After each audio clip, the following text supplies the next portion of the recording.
नमस्कार बंधुरा मल्लिकार होम किचेने आपनादेर स्वागत। आज के आमी ग्लासेर माध्यमे आपनादेर नरम तुलतुले ढोकलार रेसिपि बानिये देखाबो। चलुन ताहले शुरू करी। एक काचेर पात्र निये निয়েছি, ताते आगेर थेके चेले रखा 1 कप परिमाणे बेसन दिए देबो। तारपर ओई कापेरই हाफ कप सुजी दिए देबो। सुजिटा देखबेन जेमन एकटु मिहि हय।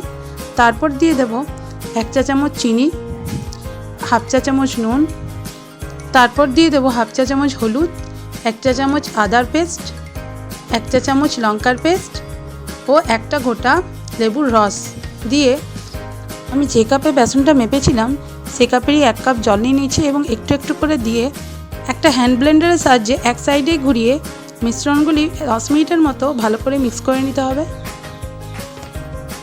বন্ধুরা খেয়াল রাখবেন মিশ্রণটি বেশি গাঢ়ও যেমন না হয় আর পাতলাও যেমন না হয়, মিডিয়াম থাকে। তারপর 10 মিনিটের মতো ঢাকা দিয়ে মিশ্রণটি আমি রেস্টে রেখে দেবো। তারপর ঢোকলার তরকাটা বানিয়ে নেব। লো ফ্লেমে গ্যাসে প্যান বসিয়ে দিয়েছি, তাতে দিয়ে দেবো 2 চা চামচ তেল।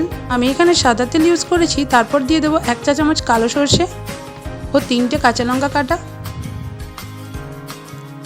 ও কিছু কারি পাতা ও তারপর দিয়ে দেবো হাফ চা চামচ সাদা তিল।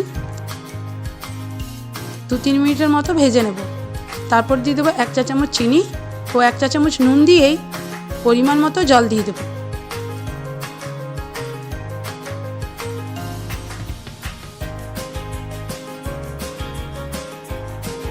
তারপর দিয়ে দেবো হাফ চা চামচ লেবুর রস। 5 মিনিটের মতো তরকাটা ফুটিয়ে গ্যাসটা বন্ধ করে ঠান্ডা হতে দিয়ে দেবো। 10 মিনিট পর দেখবেন ঢোকলার মিশ্রণটাতে সুজিটা অনেকটাই ফুলে গেছে। তারপর দিয়ে দেবো 1 চা চামচ সাদা তেল ও 1 প্যাকেট লেবুর ফ্লেভারে ইনো। একটু জল দিয়ে আবারও হ্যান্ড ব্লেন্ডারের সাহায্যে ভালো করে মিক্স করে নেব। ঢোকলাটা বানানোর জন্য আমি 2টো গ্লাস নিয়ে নিয়েছি, তাতে একটু তেল ব্রাশ করে দেবো যাতে ঢোকলাটা গ্লাসে চিটে না যায়। ঢোকলার মিশ্রণটা সমান পরিমাণে 2টো গ্লাসে আমি ঢেলে নেব। আমি প্রেসার কুকারের সাহায্যেই ঢোকলাটা বানিয়ে নেব, তার জন্য একটা প্রেসার কুকার নিয়ে নিয়েছি এবং তাতে আন্দাজ মতো জল দিয়ে দেবো। খেয়াল রাখবেন গ্লাসের কিছুটা অংশই যেমন জলের মধ্যে ডুবে থাকে। জলটা ফোটার সময় জলটা যেমন গ্লাসের ওভার না হয়ে যায়। তারপর গ্লাস দুটো জলে মেপে বসিয়ে দেব এবং প্রেসার কুকারের ঢাকনা থেকে সিটি ও রবারটা বের করে ঢাকনাটা লাগিয়ে দেব।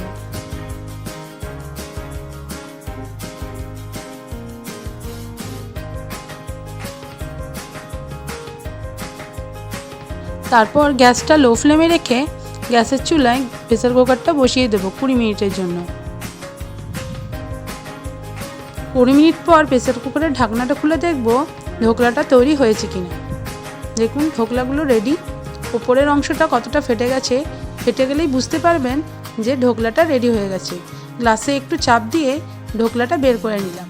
দেখুন কতটা নরম হয়েছে। দুটো ঢোকলাই পারফেক্ট হয়েছে। তারপর একটা ছুরির সাহায্যে ঢোকলা দুটো কেটে পিসেস করে নেব।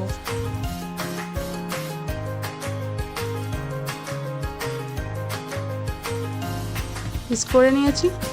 একটা থালায় ঢোকলাগুলো ভালো করে সাজিয়ে নেব।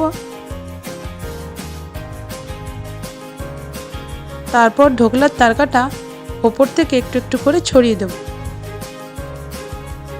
বন্ধুরা আমার ঢোকলার রেসিপি যদি আপনাদের ভালো লাগে তো লাইক অ্যান্ড সাবস্ক্রাইব করে দেবেন, আর যদি না ভালো লাগে তো ডিসলাইক করে দেবেন, কিন্তু করে নিশ্চয়ই দেবেন। আবারও একটা নতুন রেসিপি নিয়ে আপনাদের সাথে দেখা হবে। ধন্যবাদ বন্ধুরা।